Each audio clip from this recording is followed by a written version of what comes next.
Is it all a deadly tragedy of mistaken identity? Grief counselors are on site at Hillsborough High School right now as students and staff are coming to grips with one of their own murdered earlier this morning. Alexandra Cohen is live now at the scene where the gunman opened fire. Alexandra.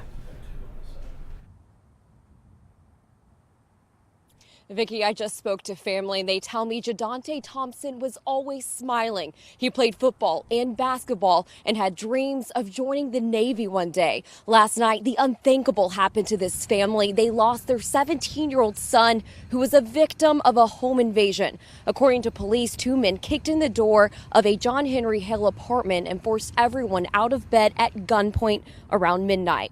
Detectives say the victim's stepfather was pistol whipped. Then the suspect shot 17-year-old Jadante Thompson when he tried to intervene. They think he may have tried to fight off the attackers. He was rushed to Vanderbilt University Medical Center where he died. Police didn't find anything suspicious inside the family's home or any other motive for the break-in. Right now, they believe the wrong home was targeted.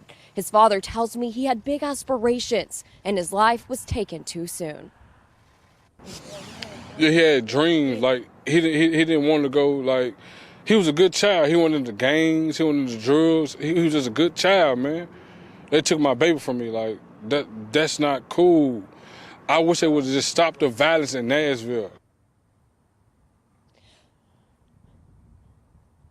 Police continue to search for two murder suspects at this time. If you have any information, you can call Crime Stoppers at 615-74-CRIME. Reporting live on Capitol Point in Nashville, Alexandra Cohen, News Channel 5.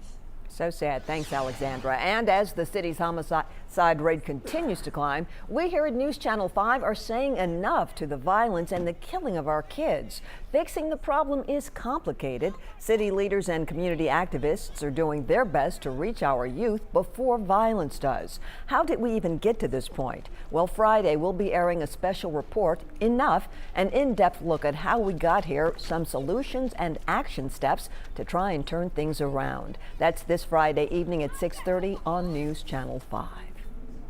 In other news, a massage chain is promising changes on how it decides who's allowed to touch its customers. This after dozens of massage envy clients came forward saying they were sexually assaulted by employees. One instance occurred in Williamson County. The company's CEO says all massage therapists will now undergo annual background checks, and each franchise is now required to give police contact information to any customer who alleges assault.